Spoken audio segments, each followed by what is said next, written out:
Hello बच्चों, स्वागत है आप सभी का हमारे इस यूट्यूब चैनल में। पिछले वीडियो में हम लोगों ने देखा था वर्ग समीकरण की पहचान करना और आज हम लोग देखेंगे प्रश्नावली 2 का क्वेश्चन नंबर 1। जांचिए कि दिए गए मान समीकरण के मूल है अथवा नहीं। जो यहाँ पे x का मान दिया है इसको हम लोग समीकरण में रखेंगे और जाँच करेंगे कि यह मूल होगा कि नहीं। मूल कैसे में होगा? जब हम लोग का लेफ्ट हैंड साइड और राइट हैंड साइड दोनों इक्वल होगा, वह हम लोग का समीकरण का मूल होगा। तो आइए देखते हैं आगे। इसमें देखेंगे हम लोग का पहला नंबर का क्वेश्चन है 2x का square plus x minus 6 equal to 0 और x इक्वल टू दिया है 2 और x इक्वल टू दिया -3/2। तो इसको दे देंगे हम लोग पहला समीकरण।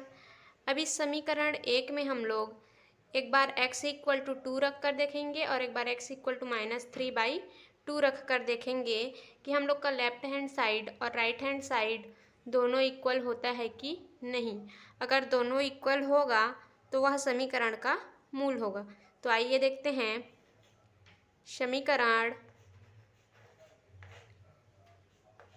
1 में x इक्वल टू 2 रखने पर, समीकरण 1 में हम लोग x इक्वल टू 2 रखेंगे तो क्या हो जाएगा हम लोग का 2x के जगह रखना है 2 का स्क्वायर प्लस यहाँ पे x के जगह फिर से रखेंगे 2 माइनस 6 इक्वल टू 0। अब यहाँ से क्या होगा 2 का स्क्वायर करेंगे तो कितना प्राप्त होगा हम लोग को 4 प्लस 2 माइनस 6 इक्वल टू 0। अब यहाँ से हम लोग 2 इंटू 4 करेंगे तो कितना प्राप्त होगा 8 plus 2 minus 6 equal to 0। 8 plus 2 करेंगे तो 10 माइनस 6 इक्वल टू 0। 10 माइनस 6 करेंगे तो 4 इक्वल टू 0। अब यहाँ से देखते हैं हम लोग का लेफ्ट हैंड साइड और राइट हैंड साइड दोनों इक्वल नहीं है। तो यहाँ पे लिखेंगे left hand side does not equal right hand side. तो यहाँ पे x इक्वल टू 2 समीकरण का मूल नहीं होगा। अब पुनः हम लोग समीकरण 1 में x इक्वल टू -3/2 रख कर देखते हैं कि लेफ्ट हैंड साइड और राइट हैंड साइड इक्वल होता है कि नहीं। तो आइए देखते हैं। ये हो जाएगा हम लोग का 2x के जगह रखना है हम लोग को -3/2। यहाँ पे स्क्वायर दिया है तो ये हो गया स्क्वायर प्लस x के जगह रखना है फिर हम लोग -3/2 माइनस 6 इक्वल टू 0। अब यहाँ से हो जाएगा आगे हम लोग का 2 -3/2 का स्क्वायर करेंगे तो कितना प्राप्त होगा हम लोग को 9/4 प्लस -3/2 माइनस 6 इक्वल टू 0। अब यहाँ से आगे होगा 2 1 जा 2 2 2 जा 4। तो यहाँ पे बचेगा हम लोग का 9/2 प्लस माइनस का -3/2 माइनस 6 इक्वल टू 0। अब हम लोग देखेंगे 2 2 और यहाँ पे क्या है 1, तीनों का एलसीएम कितना होगा हम लोग का 2। तो 2 के टेबल में 2 कितने टाइम्स आता है 1 टाइम्स। तो 1 इंटू 9 करेंगे तो हम लोग का हो गया 9 माइनस है तो माइनस। फिर 2 के टेबल में देखेंगे 2 कितने टाइम्स आता है 1 टाइम्स। तो 1 इंटू 3 करेंगे तो कितना हो जाएगा हम लोग का 3 माइनस है तो माइनस। अब देखते हैं 1 के टेबल में 2 कितने टाइम्स आता है 2 टाइम्स। तो 2 इंटू 6 करेंगे तो कितना प्राप्त होगा 12 इक्वल टू 0। अब यहाँ से आगे देखेंगे 9 -3 और -12 कितना हो जाएगा हम लोग का 9 माइनस 15/2 इक्वल टू 0। 9 माइनस 15 करेंगे तो कितना प्राप्त होगा हम लोग को? -6/2 है तो 2 इक्वल टू 0 है। अब इस 2 को इस साइड पक्षांतर कर देंगे तो 0 हो जाएगा। तो कितना प्राप्त होगा हम लोग को? -6। अब हम लोग देखते हैं -6 इक्वल टू 0। हम लोग का लेफ्ट हैंड साइड और राइट हैंड साइड दोनों इक्वल नहीं है, तो x इक्वल टू -3/2 भी समीकरण का हल नहीं होगा। इसी में हम लोग दूसरा क्वेश्चन देखेंगे। x का स्क्वायर -4x + 4 इक्वल टू 0, इसको देंगे पहला समीकरण। x इक्वल टू दिया है हम लोग का 2 और x इक्वल टू -3। एक बार समीकरण 1 में x इक्वल टू 2 रख कर देखेंगे कि लेफ्ट और राइट बराबर होता है कि नहीं। फिर x इक्वल टू -3 रख कर देखेंगे तो लिखेंगे समीकरण 1 में x इक्वल टू 2 रखने पर क्या हो जाएगा हम लोग का? 2 का स्क्वायर -4, x के जगह रखना है 2 + 4 इक्वल टू 0। अब 2 का स्क्वायर करेंगे तो कितना प्राप्त होगा? 4। माइनस है तो -4 × 2 करेंगे तो 8 + 4 इक्वल टू 0। अब यहाँ से आगे देखेंगे 4 + 4 करेंगे तो कितना प्राप्त होगा? 4 + 4 करेंगे तो 8 - 8 इक्वल टू 0।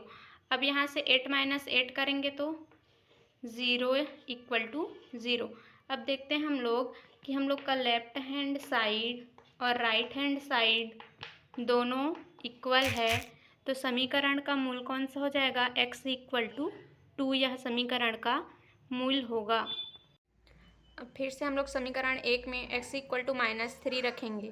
तो समीकरण 1 में x इक्वल टू -3 रखने पर क्या हो जाएगा हम लोग का? -3 का स्क्वायर -4, x के जगह रखेंगे -3 + 4 इक्वल टू 0।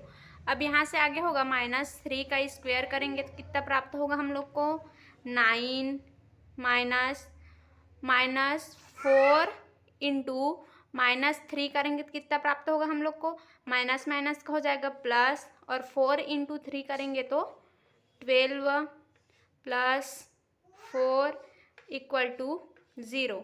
अब यहाँ से 9 + 12 + 4 करेंगे तो कितना प्राप्त होगा हम लोग को? 25 इक्वल टू 0। अब यहाँ से देखते हैं हम लोग कि हम लोग का लेफ्ट हैंड साइड और राइट हैंड साइड दोनों इक्वल नहीं है, तो लिखेंगे left hand side does not equal right hand side. तो जो x इक्वल टू 3 दिया है यह समीकरण का मूल नहीं होगा। अब इसी में देखेंगे हम लोग का अगला नंबर का क्वेश्चन है। x का square -3√3x + 6 equal to 0। x equal to दिया है हम लोग का √3 और x इक्वल टू दिया है -2√3। समीकरण 1 में हम लोग एक बार x इक्वल टू √3 रखेंगे और देखेंगे लेफ्ट हैंड साइड और राइट हैंड साइड इक्वल होता है कि नहीं। फिर x इक्वल टू -2√3 रखेंगे तो लिखेंगे समीकरण, इसको दे देंगे हम लोग पहला समीकरण। समीकरण 1 में x इक्वल टू √3 रखने पर कितना हो जाएगा? √3 का स्क्वायर -3√3, x के जगह फिर रखना है √3 + 6 इक्वल टू 0। यहाँ पे √3 का स्क्वायर है तो इसको हम लोग लिख सकते हैं √3 × √3 -3√3 × √3 + 6 इक्वल टू 0। अब यहाँ से हम लोग √3 × √3 करेंगे तो कितना प्राप्त होगा? 3 -3। अब यहाँ से देखेंगे फिर से √3 इंटू √3 करेंगे तो फिर कितना प्राप्त होगा, तो 3 प्राप्त होगा। तो ये हो जाएगा हम लोग का 3 इंटू 3 प्लस 6 इक्वल टू 0। अब यहाँ से 3 माइनस है तो माइनस, 3 इंटू 3 करेंगे तो 9 प्लस 6 इक्वल टू 0। अब यहाँ से 3 प्लस 6 करेंगे तो कितना प्राप्त होगा, 9 माइनस 9 इक्वल टू 0। 9 माइनस 9 करेंगे तो 0 प्राप्त होगा, 0 इक्वल टू 0।